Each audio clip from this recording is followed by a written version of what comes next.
Tell me, why do you walk so much? I think when I was 10 months old, I just got up and started walking.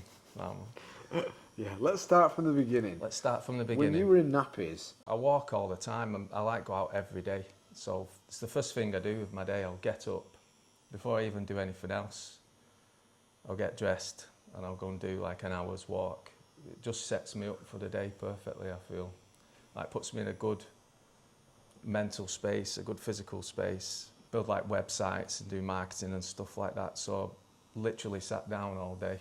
And it does take its toll. I do notice that if I go walking at the end of the day, find it so much more difficult than in the morning, you know, because I've been in that position. Well, you'll know, you sat down all day, how stiff you get and how sluggish it makes you feel.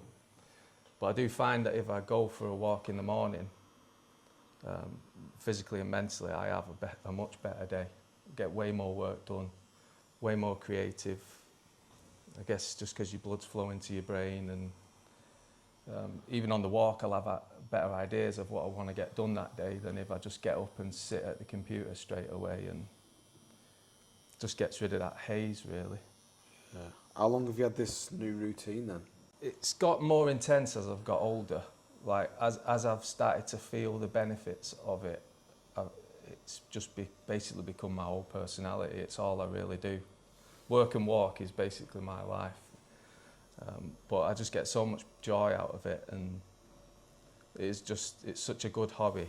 It started years ago really, mostly when we used to work together, when we started those businesses. That's when it really kicked off, because life for us, I feel like it's perhaps living where we lived.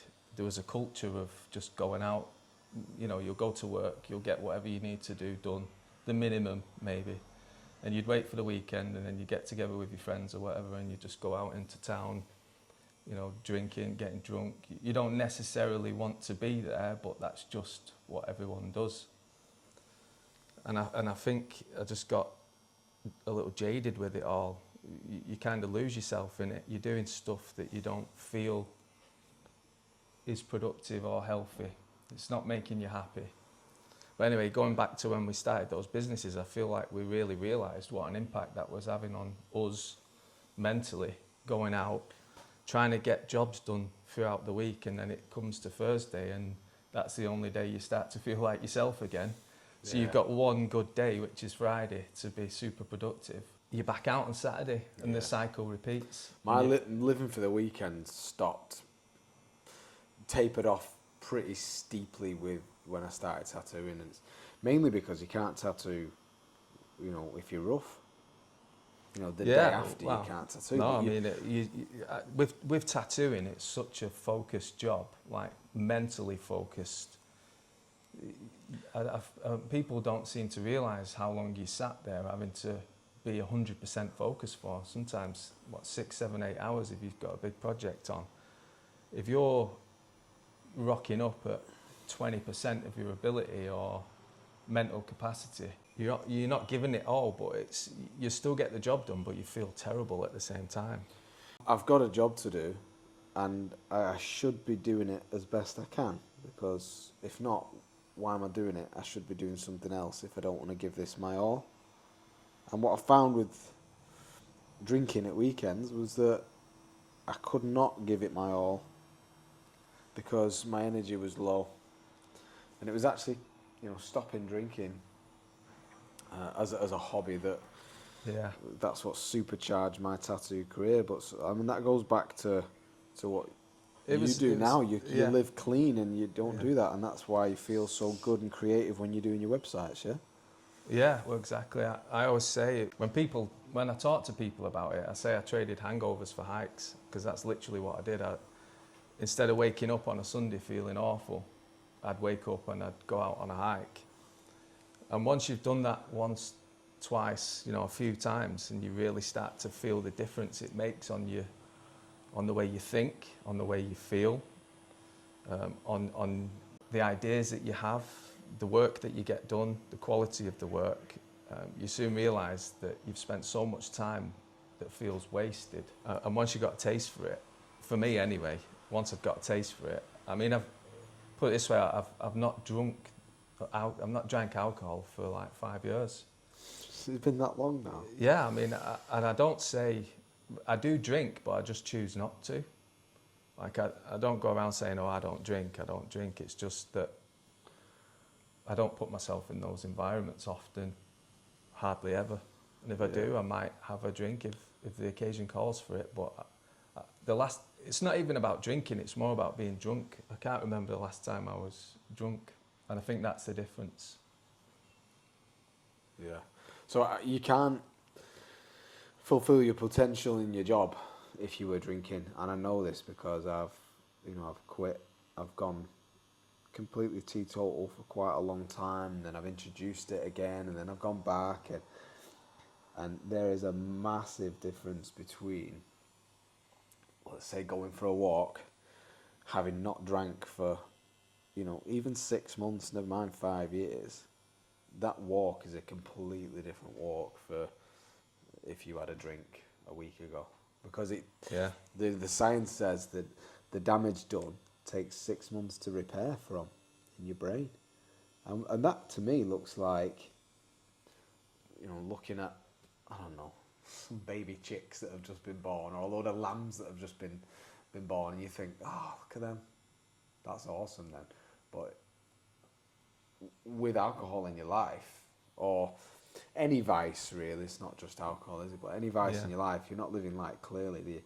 You don't appreciate those things. I started appreciating my dog more, when I was walking the dog. Yeah. I was on the walk and I was happy that he was happy, whereas before I found myself, counting down the minutes and the steps till I got back home. Yeah. Well, it's a suppressant, and it suppresses your emotions, I suppose. It suppresses your ability to feel happy, and it suppresses your ability to feel appreciation, because you're literally spending days recovering from something that's suppressed your mind. Yeah, well, 6 months recovering. The science says that one drink a day kills enough grey matter, which is responsible for like your creativity and your personality. Like, that takes 6 months to come back. Yeah. I just think if you've got a creative job and you need to use your mind to come up with new ideas and stuff, then how I was living, I mean, I wasn't doing anything wrong necessarily. I was just doing what everyone did at that age. But then at the same time, I don't know whether it is an age thing, because I think it's probably your environment. Environment's everything, isn't it? And that ultimately, where we grew up, in and around Manchester, there wasn't that much to do at the weekends. In fact, there is a lot to do. Like, if you ask me that now, I'd say there's loads to do. But that's just because I like to go walking in nature. There's so many amazing things to see in this area and in England, and there's so much beauty and stuff. Well, I guarantee, mate, because I've done this. Like, when I used to be bored on one of the many rainy days we have here in Manchester, it was you quick Google search what to do, and it was all food and drink. Yeah, food, drink, bars, nights out. Never have I Googled what to do, and it says, oh, there's a really good hike right near you. Yeah. So where do you walk? You walk every day. Have you got like a route that you do? I've got And how far do you walk? Well, there's a lot of people from history that like scientists and great thinkers that used to walk in order to come up with great ideas, and they would say you need a thinking path. So that's how they describe it when they used to go for their walks. They wasn't necessarily doing it to keep fit. They were doing it to keep their minds fit, because they were inventors or they were writers or something along those lines. Even Steve Jobs used to take his staff out for walks on meetings. He'd never do a sit-down meeting. Everything would be done walking, because that's where your best ideas come from, because it gets you into like a meditative state. It unlocks certain areas of your brain that are suppressed inside four walls and stuff. Do you know what I mean? Like, wasn't gravity discovered out in nature? Some guy sat under a tree and got whacked with an apple. Exactly. Everything's figured out outdoors. But ultimately, that's what I try and do. I have one. I'm lucky that I live near some nature, so I can leave my house and within 5 minutes up a steep hill, I'm in farmlands with paths and fields and what have you. So I'm fortunate in that sense that I can get up every morning and I'll just go for an hour's walk, sometimes 2 hours if I get up early enough. But an hour at least every day, and it's the same route. And it just, like I was saying earlier, it just allows me to focus on my fitness, but also get my mind in a state that sets me up perfectly for the rest of the day. So I tell you what I've noticed as well is if I stick to this habit every single day, I will come home and all my other habits that follow it will be perfect. So I'll be more inclined to eat healthy. I'll drink less coffee. I'll get up more out of my chair. It kind of sets off this chain reaction for the entire day. Whereas I've noticed if I don't go, it disrupts the flow of the day. I'll end up getting out of bed, sitting at my desk, turning my computer on, and then that's it. You get sucked into this world of creation and building or whatever. And before you know it, 4 or 5 hours have gone by, and I'm thinking, God, I've not eaten anything yet. Been sat in this chair for 4 hours. Get up, back's hurting.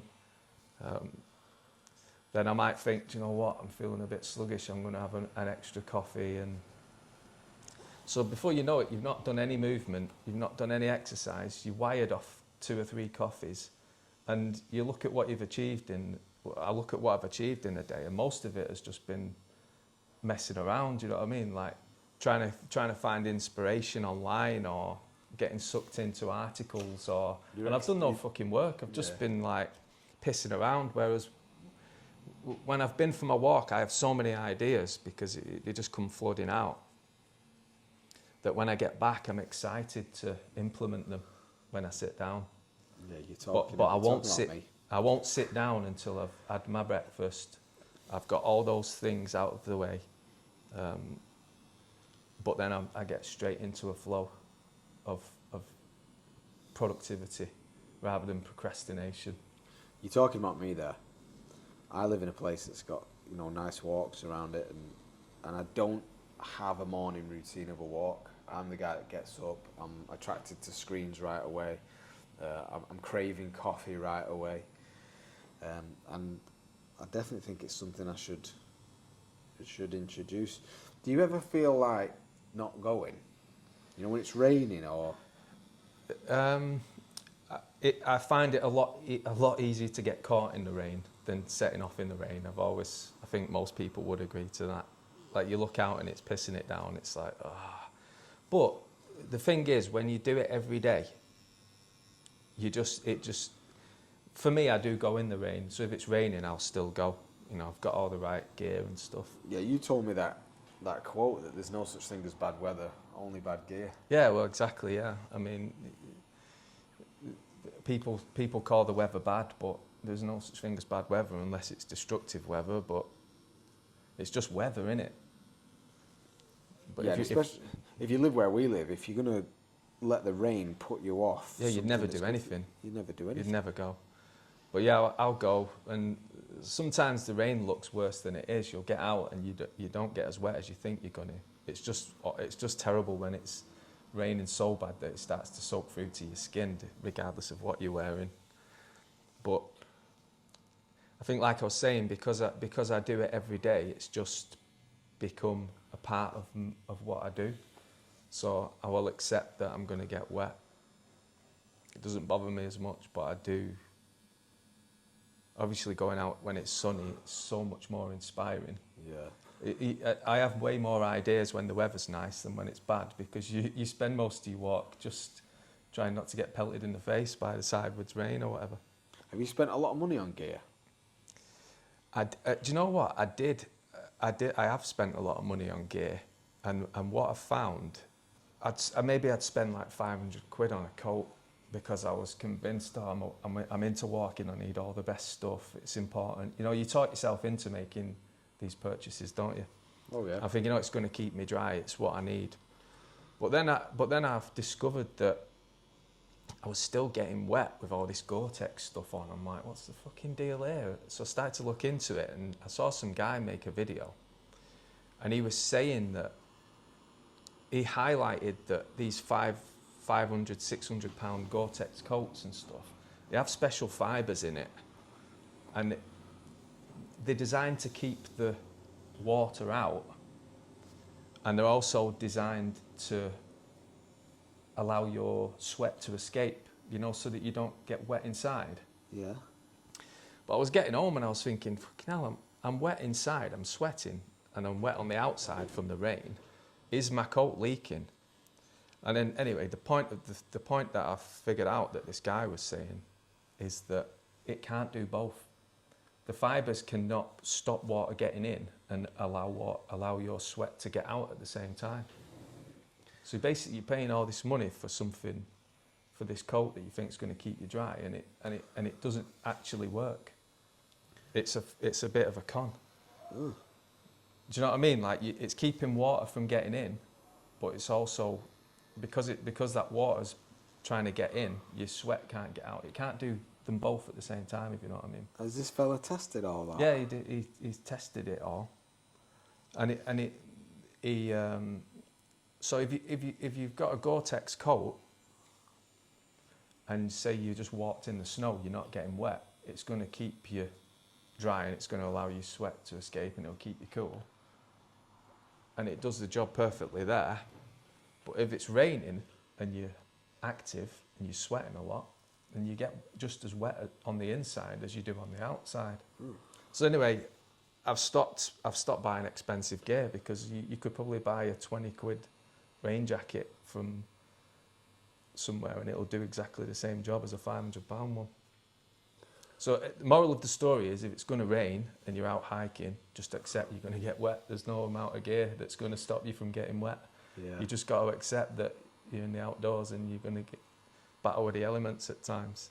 I remember I had these really good, they were actually Gore-Tex as well. We're really shitting on these guys now, aren't we? Shitting on them, mate, I yeah. had some Gore-Tex boots and I was on this walk and I was trying to get round all these muddy puddles. You might have even been there.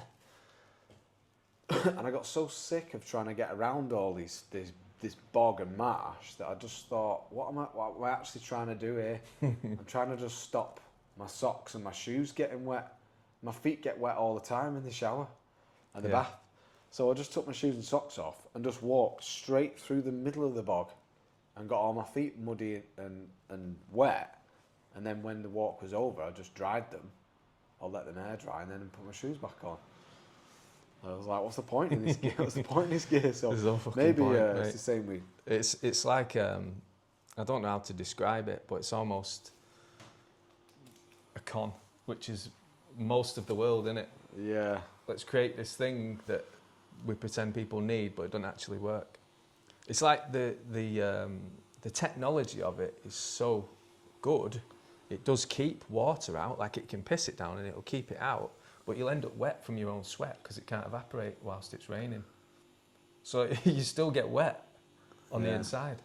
I feel like some of the gym clothes are the same. Like, I find myself stinking in some gym clothes, and I think it's got to be the material because I don't stink in that t-shirt. It's funny because every time I've got some like base layers, you know, when it gets cold, I've got some base layers that I wear, you know, like the skins kind of thing. But I always notice that when I get changed when I get home, the BO smells like curry. Yeah. But only on that particular item of clothing. I'm like, what is it about this material that makes my sweat smell like boona? Yeah. Whereas any other piece of clothing, it smells different. So it must be a material thing. Yeah, I think they choke in you, a lot of them. They're lightweight and stretchy. Yeah. But essentially you're wearing a bin bag. Yeah, and it's plastic as well. There's a lot of people that would say a lot of sports gear is so unhealthy for you because you're just wearing plastic. You know, the materials, I don't know, whatever, polyester or, you know, a lot of us are just wearing plastic clothes, aren't we? My favourite base layer is merino wool. Yeah, merino wool is, I've got some socks. I've got some merino wool socks, they're good. That's never let me down, that thing. Yeah. It's good. So, you've just been away, haven't you, on a walking holiday? I bet nobody has really considered going on a walking holiday. They always base it around something else. Yeah, I guess so. I mean, I feel like most people want to go on holiday to take a break, you know, like just to have no expectations of them, just to be able to sit around and do nothing for 1 or 2 weeks. Well, yeah, they famously would say, I want to put my feet up. Yeah, exactly. And that's yeah. the opposite Yeah, of what you do. It's the opposite of what I do. I did used to think that way, like when I was younger, that was my idea of a holiday. But as I've got more into the outdoors and walking and hiking and stuff, I've noticed that, don't get me wrong, when I got back off the holiday, I thought I could do with a rest. I'm fucking knackered.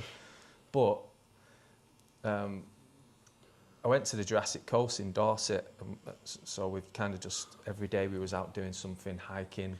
There's a few cliffside hikes and stuff, so quite challenging and tiring, but kind of the relaxation you get from it and the awe factor of being up there and just seeing it and thinking, oh, fucking hell, this is good. It's like medicine for my mind, you know what I mean? It's like a lot of people don't get to experience awe as an adult. Most people experienced awe as a kid when they went into a play centre and the play centre looked like this amazing, massive jungle escape. You know, like when you go back, you take your own kid when you're an adult to something you went to when you was a kid that you used to think was incredible, and you walk in as an adult and it's like the size of this room. And you're like, God, it's shit, this. Yeah. But your kid runs off and he just sees adventure and possibility, and like, he can climb and get around and get super high and he feels like he's on top of the world. That's how you used to feel in a play centre when you was a kid. And I think as we get older and we become adults, you lose that sense of awe and wonder. It's lacking in our lives. And I noticed that when I started to climb high up hills and mountains and you get this spectacular view. I started to get that feeling again that I had when I was a kid, and I didn't know what it was until I started doing this. And you look out across the view and you see mountains, and you know, say if you're in Wales or something and you've climbed Snowdon or something similar to that, the views that you get are so spectacular, it makes you just feel like you're part of something bigger. Yeah. It really gives you a great perspective. So going back to the holidays, that's basically what I do now. That's my holiday is an adventure. So with hiking being your passion, walking being something that you love doing, would you ever want to like make a career out of that, or are you happy doing web design, branding? I mean, absolutely. Who wouldn't want to make a career out of the passion? If I could be out every day, all day, and earning money from it, that would be ideal. I feel like the older I get, the more introverted I'm becoming. And I think a lot of people that kind of make careers out of the outdoors interact with big groups of people. And for me, the thing I love about just going walking in nature is like the solitude of it. Yeah. You know, just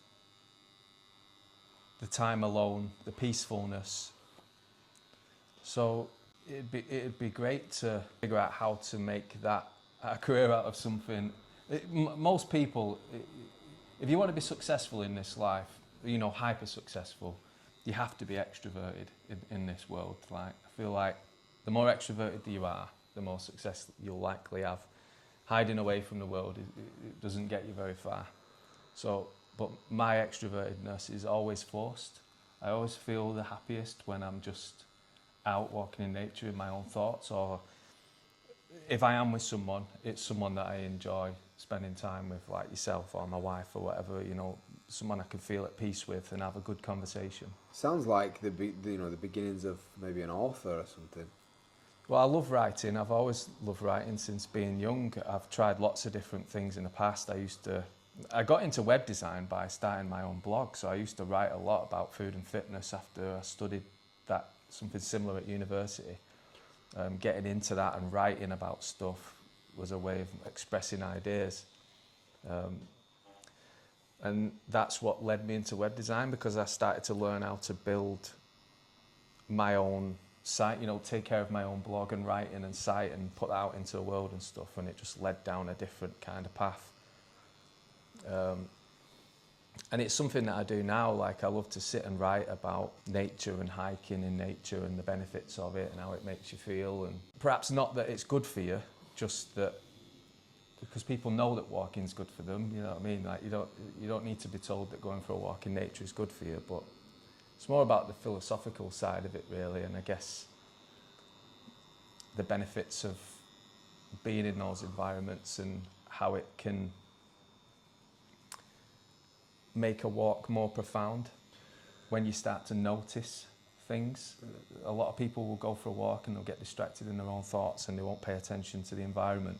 But it's when you start to slow down and pay attention to your environment that you really start to notice and your thoughts unlock and stuff like that, and managing your nervous system after you've done a week of work of dealing with people and offering services, or even just walking down the street and you've got ambulances whizzing past you and screaming down your ear, and road traffic, and staring at a screen. It's nice to be out in a natural environment and just let your system settle down again, so that you can manage those. You can manage living in the modern world more effectively. I feel like if you don't provide time for yourself to be able to do that, you can get overwhelmed and overstimulated, and then that's how people start to get stressed and depressed, but not even that, physically ill. You know what I mean? Like, if you've got a fried nervous system over a prolonged period, you're going to start getting unwell. I feel like people like to do these things to manage their daily life better. I think if you ask most people why they go walking, it's never about the fitness. Fitness is probably a secondary thing. So, going back to your question about a career, perhaps there's something within that. What's the most profound insight you've got from a long walk? Probably the most profound thing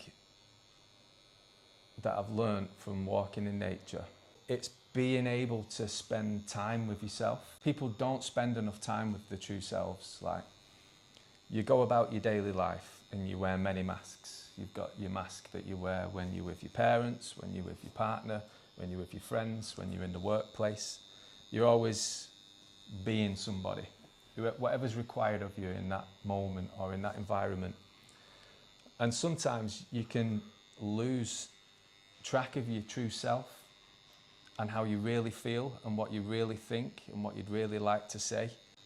But I found that the more time I spent in nature, the more time I got to spend with myself, which by that I mean hearing my own thoughts, recognising things that I was perhaps ignoring. Problems that I might have been stuck on for 4 weeks, I could solve within an hour, because I was able to speak to myself and hear my own thoughts and not have to. I could be honest with myself. I think people lose that relationship with themselves because you have to make time for it. And when you do, you kind of learn so much about yourself, the good things and the bad, and then it allows you to address all of them, which I feel has made me a more rounded person, way more able to be empathetic with people, be able to work on my own flaws, because it allows me to think about myself and just think about everything that's going on in my daily life. So that's the most profound thing for me. I think it's helped me to become it's helped me to like myself more. It's interesting you said there, like the empathy. Do you think lack of empathy for others comes from a lack of love for yourself first? I think so. I would say so, because life's so challenging from all kind of angles. People have all different kinds of challenges. You've got kids. You're a parent 24/7. You've got a job that's so demanding of you. Partner. You've got all these things that you've got to tend to, and it can be overwhelming and stressful. You lose track of yourself and you lose love for yourself. It changes how you behave and how you react and how you think. And then you kind of, if you're not happy within yourself, you project onto others around you.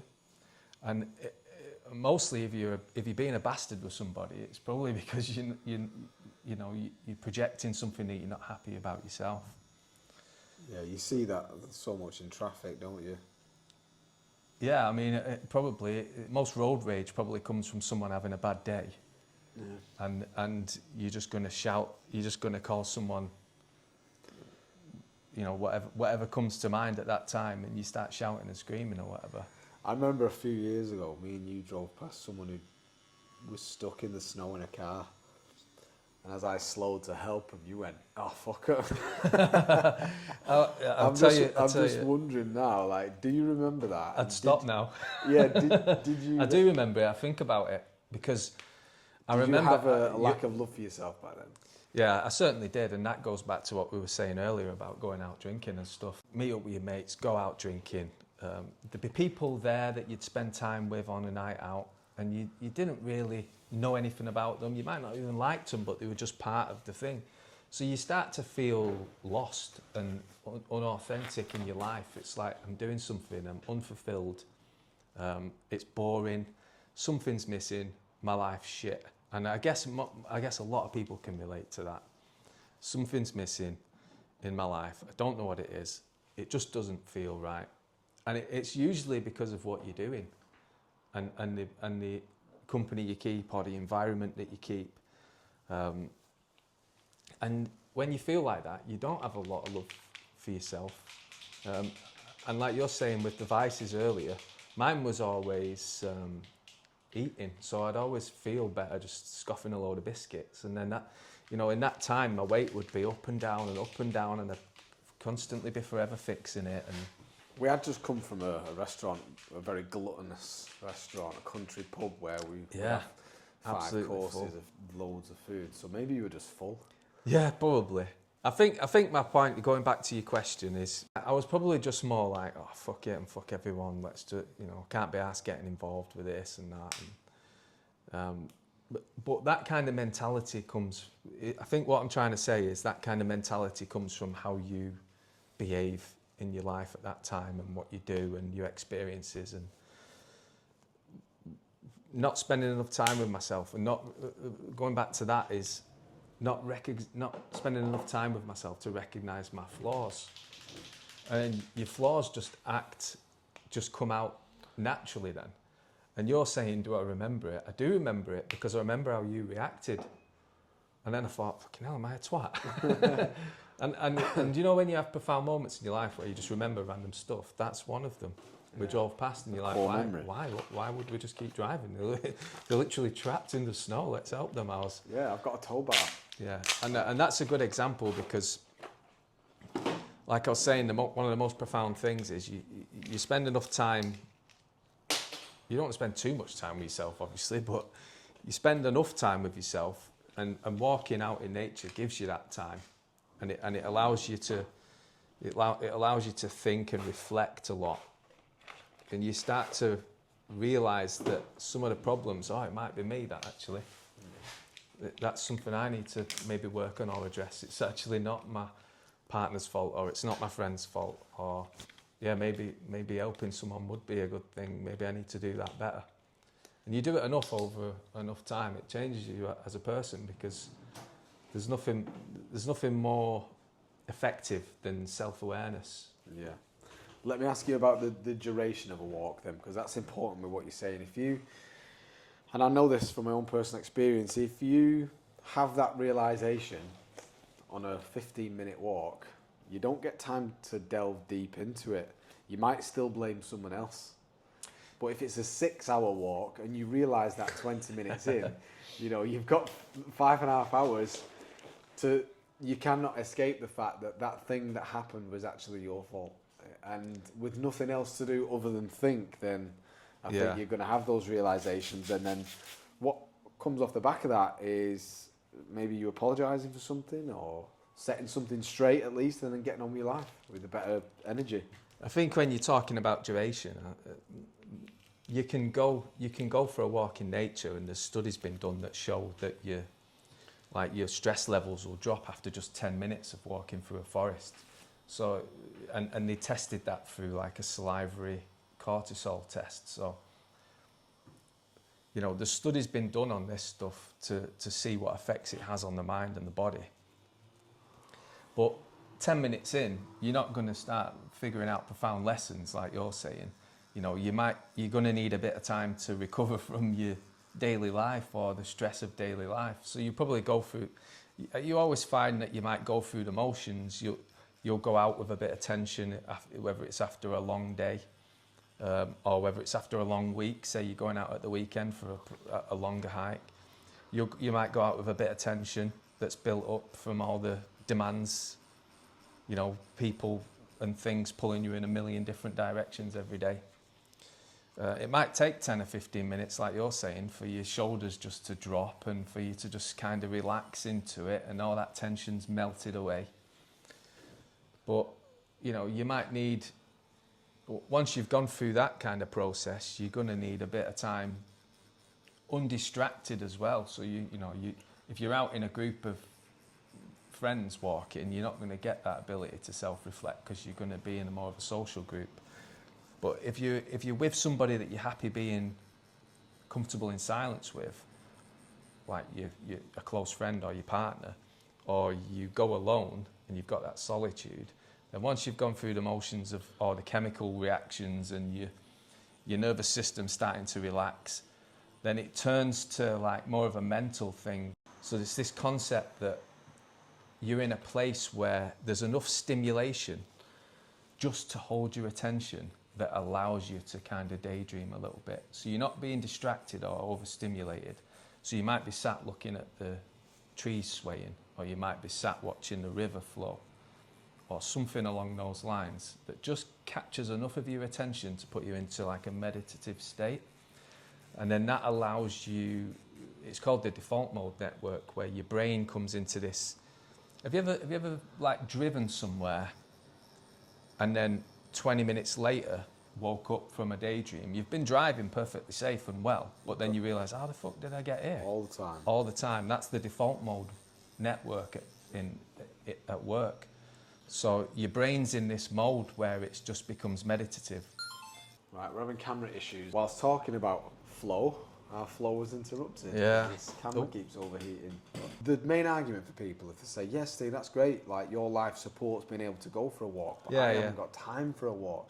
Yeah. So how long does someone need to go for a walk for before they start having profound insights and the benefits from having gone on a walk?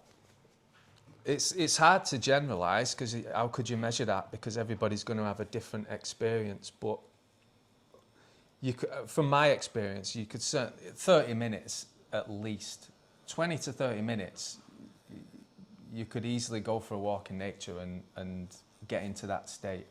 My sweet spot is about 90 minutes. There's a loop that I know of near my house that's mostly nature. That's the sweet spot for me. But what's important is that's not 90 minutes with 20 minutes on the roads with traffic, because you're not in that default state. You're in basically fight or flight and trying not to get run over. Exactly. There's billboards, there's buses, there's people. You need to get away from that for an extended amount of time. If you want the optimal benefits, you just need to get away from any kind of stimulation, because then when you get into a natural setting, whether it be a forest or just a trail or your local park, where all these things are absent, your phone's not going off, there's not traffic whizzing past. Once you get into, you're surrounded by trees or rivers or lakes or whatever it might be, wherever you are, you're not overstimulated anymore, and you can get into that relaxed state. For some people, it might not happen at all. They might need to go consistently. I'm not saying that walking in nature is going to solve your life, but it certainly helps when you put yourself in that place, in that space where everything's calmer. Do you know what really helps me on these walks, and it's something I practice every time now? It's gratitude walks. It's not something I've ever done until maybe this year, but we've had some trauma in the family this year. We're going through grief, and going on walks and trying not to, when I'm on my own, and trying not to focus on the bad things that are happening, and focus on the good things that are happening. You know, I've got a little boy, he's really smart, and whatever it could be, I find myself going off on, you know, gratitude spirals where it's just, next thing I'm saying, oh, I'm grateful that the ground's not too wet. I'm grateful that you know, for just loads of tiny things, and you actually realise how much stuff you're really grateful for. But that does something really interesting. It sounds a bit sort of airy fairy to walk around and speaking to the trees about how grateful you are, but when you know, are vocal to yourself in nature when you're walking about what you are actually grateful for, sometimes you'll just blurt something out and go, oh, I didn't even realise I was really grateful for that. And then you go off down that road and you start being grateful for your grandparents that are not here anymore, and things, people that you don't see anymore, and all the systems that, you know, I'm great. This one thing that I've gone through recently, and it was dislike in the UK. I was like, I want to get out of the UK. Business has been really, really tough over the last few years since the COVID lockdowns, and I just want to get out of the UK. And I found myself getting really stressed out with it because I couldn't. I've got kids here to, you know, past relationships. So I went on this walk, and I came to the conclusion on this walk, because it was a really nice forest, it was a nice day, nice evening, that I'm actually really grateful to be here. I'm grateful to be here because I used to be terrified of natural disasters as a kid. We don't get those. But no earthquakes, no tornadoes, none of that stuff. I'm actually really grateful to be here, and I've had every opportunity that I've ever wanted put in front of me to take. You know, there's no oppression here. It's got its bad stuff, but speaking about what I was grateful for this country, completely changed the next day for me, the way I approached commuting here through roadworks and stuff. And I'm like, well, at least they're fixing the road. And I tell you something, man, there is no more beautiful place on this planet, and I'm saying this with confidence, than the British countryside in summer-ish at around golden hour. So as that sun's setting, mate, and it's all the grass is turning golden because of the sun and stuff, like, it's impossible not to be grateful to live in somewhere as lush as that. Yeah, I mean, places like Dubai that people are flocking to don't have that. And I think if I did end up emigrating somewhere that was hot, man, I would miss, you know, damp grass with no shoes on. Yeah. And even just like seeing the Union Jack flying from a farm somewhere, like, it really gets me when I'm in the countryside. I love it. Yeah, I completely agree. I like the idea of Spain, and I'm going to spend a lot of time in Spain, but I always think to myself, I'm going to miss the countryside. Because it's obviously in these warmer countries, it's very nice to get the weather and be there, but the nature's often a little barren and dry. You know, I remember I went for a hike in Greece, and it was just a bit deserty. And there was turtles kicking about everywhere. That was pretty cool, but loads of spiky, you know, just bushes. spiky stuff trying to get you, and like, it was fun, but I completely agree with you. There's nothing, for me, I've not had an experience that compares to just walking in the height of summer in the British countryside. Yeah. New Zealand's not far off, I'll give it that. Like, I did a bit of a tour around Oz and New Zealand when I was younger, and after coming from Australia, where if you stand still for more than 3 seconds, you've got ants crawling up your leg, like, and you can't go into the bushes for a piss because there is always something in there. I was having a piss once, and I heard a rustling right behind me, and it was like a 6 foot, I don't know what they call, monitor lizard or something, one of those fucking diamond, Godzilla looking thing, just stood there staring at me like, and I was like, oh my God, it's ready to eat you. Yeah, it's going to do that thing where they bite you and then follow you for miles. Yeah. Until you collapse. So then after that, went to New Zealand, and just being able to stand on green grass with no shoes on, felt really good, that. Yeah.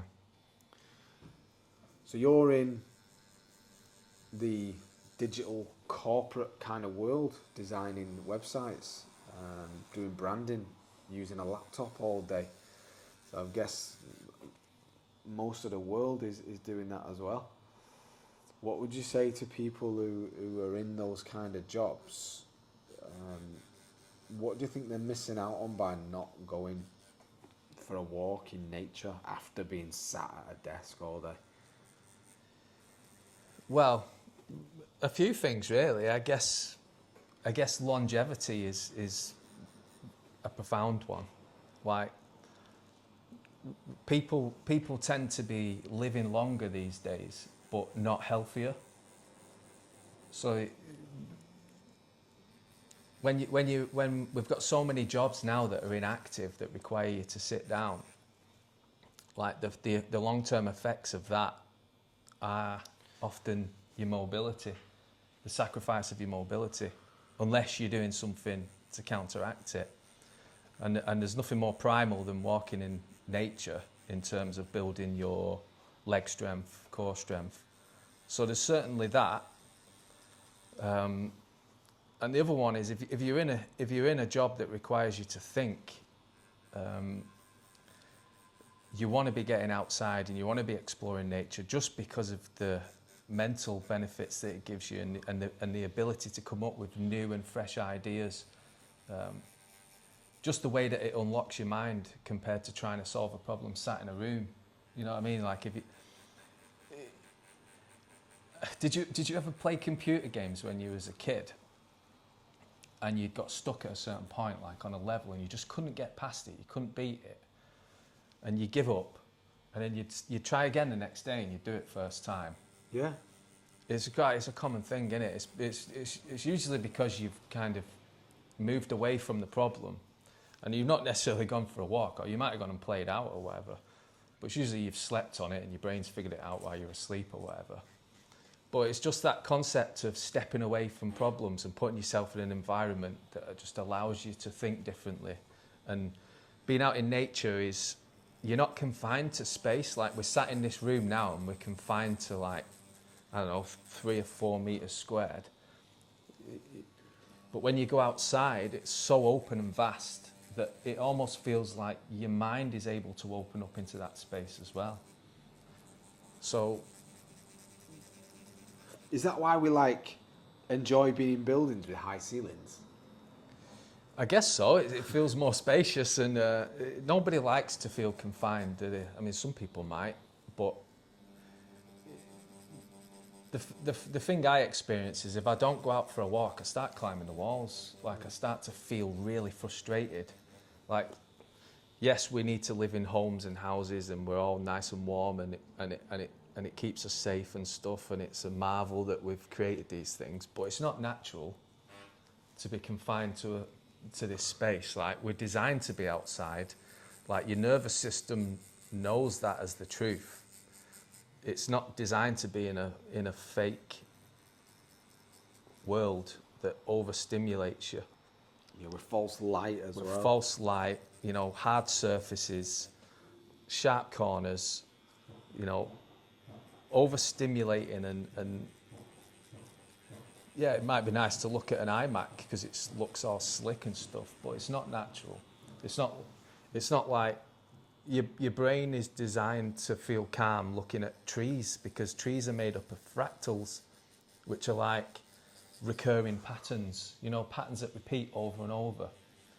And your brain recognizes that as home because that's where we came from. It's embedded in our DNA. I've just updated my MacBook and the new screensaver is a forest. Well, there actually is studies to show that at the very least having screensavers of nature still has benefits for you.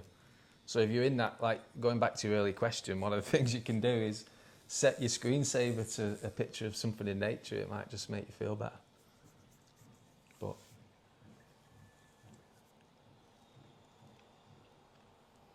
so for people in these industries that require them to think a lot or be sat down a lot, especially in the creativity industry, 2 things that you sacrifice by not walking in nature is obviously maximum creativity, but like I'm saying, the biggie is the longevity. Being sat down is so bad for your posture and for your cardiovascular system. Hasn't it just overtaken smoking for long-term death and disease? Exactly, yeah. Sitting down. Sitting down, yeah. It's one of the. I think one of the greatest indicators for longevity as you get older is your leg strength. So older adults who have a good quality amount of leg strength, whatever the level might be, will live longer. Because once your leg strength goes and you can't get up out of the chair, it's pretty much game over. Yeah. As an elderly person. And I think the thing that finishes most old people off is the fall. They've had a fall. Yeah. So if your mobility goes and you fall over and you break your hip, I think there's probably some evidence or correlation to show that everything else goes to shit soon after, doesn't it? Well, we had it last year with an elderly relative. She fell, went into hospital, and never came back out. Right. It was just a downward spiral from there on. Yeah. The fall didn't kill her, but I think the fall's obviously such an impactful thing, but once you lose your mobility, you're physically compromised, but you also become mentally compromised, and once your confidence is gone, especially as an older adult, everything else is going to start to suffer as well. It's just like you're saying, it's just such a sharp decline. But I know we're talking about older adults, but the work to fix that starts now in your 30s and 40s. But if you just work like we all are, and you just want to be as successful as possible, or even if you're just trying to pay the bills and get by, and you don't feel like you've got time to go to the gym or get out walking in nature and stuff because you need to get shit done, you're potentially sacrificing your future as you do get older, and probably when you get to that point, you'll think it wasn't worth it.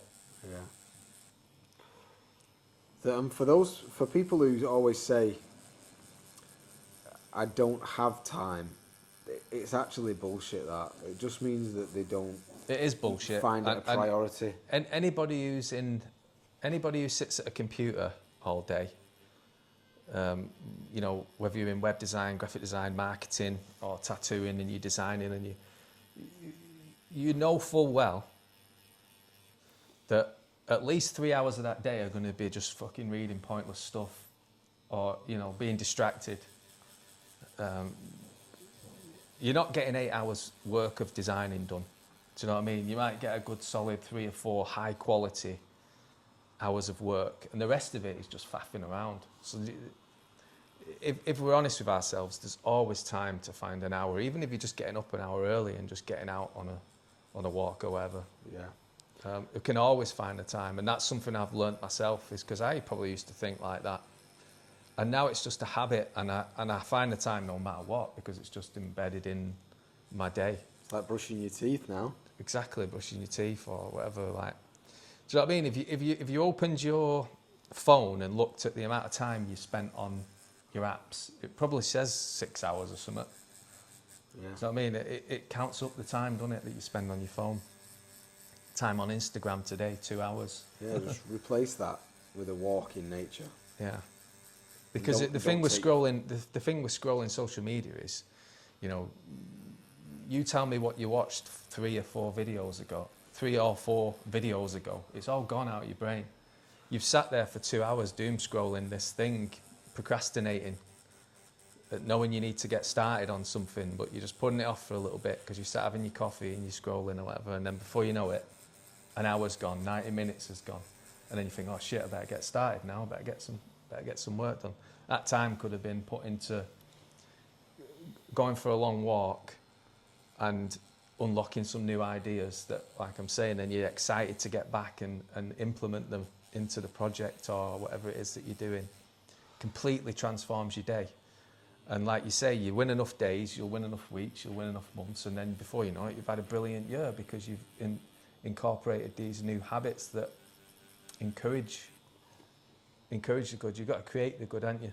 Mm. And there's someone who always talks about entropy, and it's things that, I think it's something like, if you don't put time into something, it'll just fall apart. Like, everything's designed to decay and fall apart unless you look after it. And the things that you ignore, like your health, fall apart quickly, don't they? Yeah. It doesn't take long. You can spend 6 months getting fit, and it takes you 4 weeks to get back to where you started. Yeah. The reason walking is so powerful is because it's such a low impact activity. You know, almost anybody can do it. It's not that physically demanding. You don't need to be climbing mountains and hills and stuff. You can just go for a nicely paced walk. You'll get the health benefits, but also you'll get all the emotional, mental benefits.